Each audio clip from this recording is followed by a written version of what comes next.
Vamos lá. A gente estava, Davi Amelach já assumiu o posto, e assumir o posto significa que já conseguiu enfrentar a primeira batalha. Estamos Tanakh, estamos aqui no começo do reinado de Davi. Dizem que o casamento também só começa depois da primeira briga. Até então até então é fácil. Estou começando bem. Está começando bem? Ele recomeça todo dia. General Moshe Dayan uma vez falou, a guerra acabou, agora começam os problemas. O, então, o Davi Amelach agora ele está entrando na primeira batalha dele. Já teve bastante experiência antes de se tornar rei, mas agora como rei, literalmente, então é, ele estava num dilema complicado. A gente comentou no final da última aula, ele foi asilado logo antes da morte do Shaul, dentro dos Plishtim. Mas os Plishtim sempre foram os arqui-inimigos do povo judeu.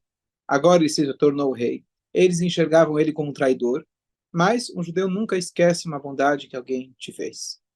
Tem aquela passagem que a gente pede para Hashem, Zocher Anishkachot, que Deus lembra que está esquecido. Hashem lembra aquilo que a gente esquece. Alguns dizem que ele esquece aquilo que a gente fica lembrando ele. Hashem não esquece nada, mas assim, você não precisa lembrar ele. Eu já sei. Você fez coisa muito boa, parabéns. Não precisa cobrar de Hashem. Ele vai lembrar, mesmo aquilo que você já esqueceu, ele vai lembrar as coisas boas que a gente fez. Então, Davi Amelach, ele ficou na dúvida, como que eu vou lutar contra um povo que eles acabaram me fazendo bem? Eu tive asilo nos últimos tempos, quando ele estava fugindo de Shaul, foi a última batalha, ele estava dentro dos Plishtim. Então, ele primeiro, os Plishtim já estavam quase avançando, quase chegando, então ele foi consultar com Urim Betumim, o Kohen Gadol. O Kohen Gadol tinha aquele peitoral, e Hashem, na maioria das vezes, nesses momentos, revelava a sua presença, se comunicava com o povo através dessa ferramenta sagrada, e um dos pré-requisitos para um rei sair para a guerra, normalmente o Talmud conta para a gente que ele se consultava com o Sanedrin, que eram 71 juízes, e depois ainda ele se consultava com o Urim Betumim, para ter certeza. E aí então ele se consulta com o Urim Betumim, e a resposta sai na hora, sem demora, vai para a guerra imediatamente, eu vou entregar os Plishtim nas suas mãos. Então Davi Amelach estava confiante, agora como um rei de Israel, literalmente saindo para uma guerra, agora assumindo toda a responsabilidade, e ele se encontra, na verdade, ele se depara com os Plishtim no lugar que ele deu o nome depois de Baal Pratzim, que foi um lugar onde simplesmente os Plishtim, eles não precisaram nenhuma guerra, eles se subjugaram completamente.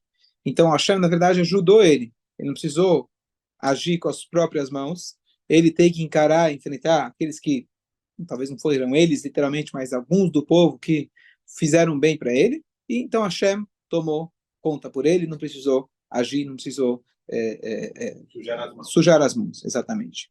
E o nome que ele deu é Baal Pratzim, que é o Vale das Separações. Por quê? E a gente encontra isso diversas vezes no Tanakh, começando já Avraham, Yaakov, lugares que eles deram o nome, ele deu o nome para aquele local, Hashem Ireh, Hashem Iraeh, que a gente fala na Kedat Yitzhak, o nome que ele deu, Betkel, e vários outros nomes.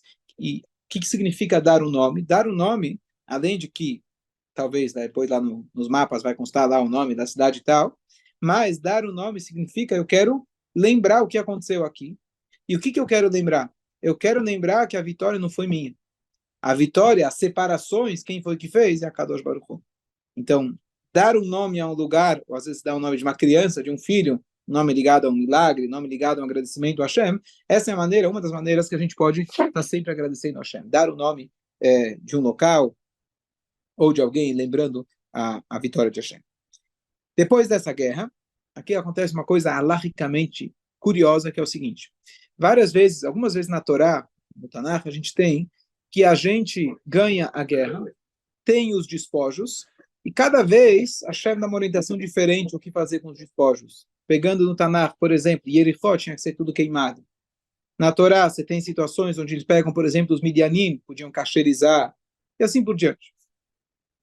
Agora, como a gente está falando de povos idólatras, então é muito comum que entre os despojos eles tinham bastante idolatria. Tinha lá telefones celulares, tinha assinaturas lá já para todas as... A idolatria de hoje em dia, não é exatamente, mas que seja só para coisas boas, se Deus quiser. O que a gente faz com tudo isso? Não é? O menino judeu não tem que ter essas coisas. O que você vai fazer com tudo isso? Então, a princípio, a lei inclusive, especialmente entrando em Eretz Israel, uma das primeiras regras é destruir a Amaleca, acabar com toda a idolatria. Então, teoricamente, o que deveria se fazer bom, achou idolatria? Queima, destrói, acabou. É proibido ter qualquer tipo de proveito da idolatria. A gente fala isso sobre o vinho, que é uma coisa mais prática para a gente, mas um vinho não kasher, a gente considera ele praticamente a mesma lei da idolatria, que sequer você pode dar de presente para o teu porteiro. Porque você está tendo proveito de ter dado um presente. Você joga fora. Literalmente, você despeja ele no tanque. Não, não. Não, pode se for kasher. Não, um vinho kasher, exatamente. Não, um vinho não kasher para dar para um... Não, não, você não pode comprar um vinho não kasher, você não pode tirar nenhum proveito disso. É parecido também com o Hametz em Pesach. Você não pode dar de presente para alguém o Hametz em Pesach. Zero proveito. Avodazará, mais ainda, idolatria. Só que tem uma exceção. For um vinho, mas for uma outra bebida alcoólica...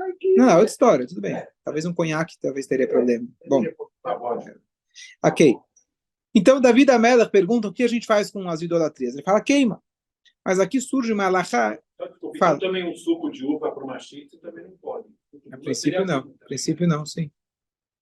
Talvez se não fermentou, talvez tenha alguns detalhes, eu precisaria me aprofundar melhor para te dizer 100%. Suco é bom. A gente vai induz com um suco. Pode falar. Tranquilo. Aqui, então, o que eu vou falar agora não é tão relevante para o nosso dia a dia, mas é uma alahá muito curiosa. Qual é a única forma de você poder, não que você quer, mas daquilo se tornar permitido? Então, Davi da Melech vira e fala, queima, destrói. Mas acontece o seguinte, tinha uma pessoa que ele pertencia aos Filistim, ao povo inimigo, mas lembra que Davi da Melech morou com eles muito tempo, então ele tinha amizades. Um desses homens chamava Itai, nome comum em Israel, Itai, e esse Itai, ele fez o seguinte, se um não-judeu, que ele é o autor da idolatria, ele vai lá e desfaz a idolatria, ele fala, não, agora não é mais idolatria, ele tem que fazer uma mudança, mudar alguma coisa, não é mais idolatria, então aquele que fez, ele mesmo desfez, agora se torna permitido para um judeu aproveitar. Não que é uma coisa que você vai fazer, não, deixa eu dar um jeitinho para ele fazer, etc.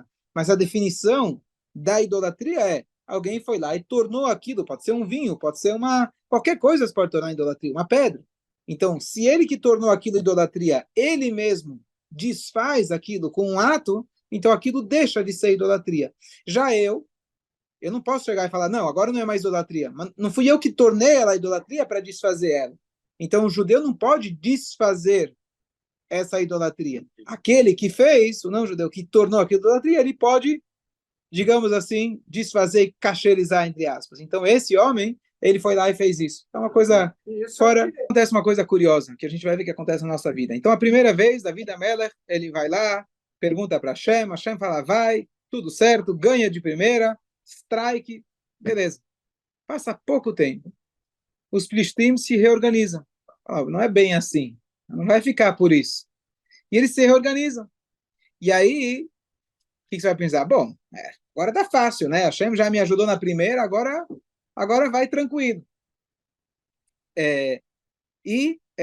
O que acontece é que Hashem dá para ele, quando ele vai consultar Urim Vetumim, Hashem dá para ele e não fala a mesma coisa. Vai lá, tá fácil. Hashem vai lá, fala para ele, vai até determinado lugar. Quando as árvores balançarem, você vai poder avançar contra seu inimigo. Essa foi a mensagem. Peraí, agora você acabou de me falar que era para conquistar.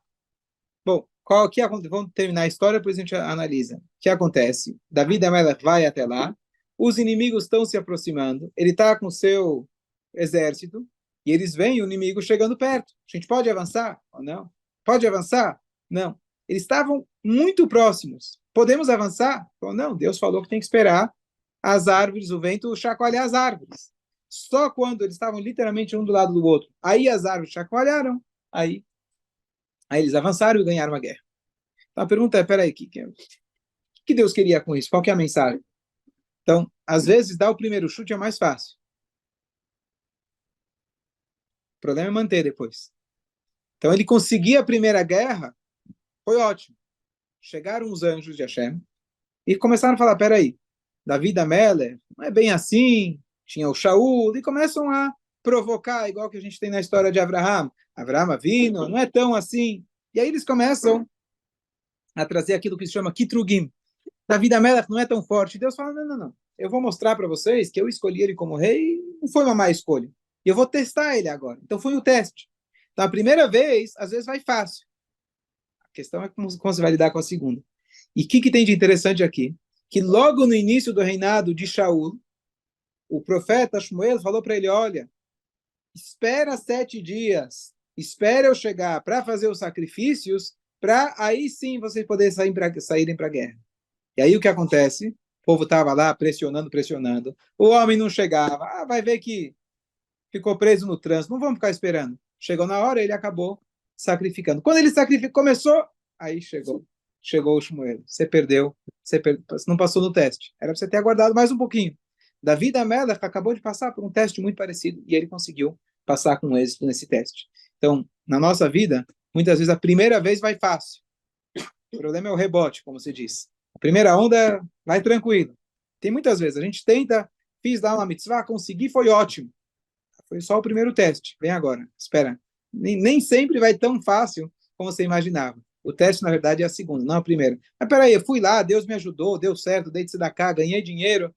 A primeira eu te dei uma colher de chá para você ver que eu controlo as coisas. A segunda, agora você precisa de um pouco mais de fé, um pouco mais de empenho. E aí, quando você conseguir segurar a barra, aí Bezrat Hashem, você vai ver a mão de Hashem, assim como foi essa segunda vez. Vocês vão ganhar. Mas às vezes o inimigo vai chegar pertinho. Você precisa segurar firme. Contei. Aí entra o bitachon. Eu acho que é o contrário. A primeira vez é muito difícil. Tem os dois lados. Tem os dois lados. Tem os dois lados. É. Eu costumo dizer, a pessoa quando começa, o tempo é muito curto, a pessoa quando começa a fazer tchuvá, às vezes a pessoa está naquele impulso, naquela empolgação, eu faço o Shabat, eu faço o kasher, eu faço, e cara, vai, tá tudo maravilhoso. É uma colher de chá que a Hashem está dando, falando, olha, é gostoso, é bom, aproveita. Não acha que vai ser sempre fácil. O avião, no começo ele sobe, está subindo. O que mais exige força e vai com muita coisa, a questão é se você consegue manter ele no ar. Aí é outra história. Mas é mais difícil, estabilizar. Então, aqui Davi da Melech, ele logo teve as duas situações para ele conseguir, Bezrat Hashem, agora passar por tudo que está na frente. Só para concluir, Davi da Melech conseguiu agora algo extraordinário que nunca tinha acontecido até então. O tempo todo, desde o momento que eles entraram em Israel, os Filistim, eles eram os inimigos, que a cada tanto voltavam e atacavam. Aconteceu com vários dos juízes, desde Yoshua até Shaul, etc. Então, sempre conseguiam, na verdade, segurar, segurar um pouquinho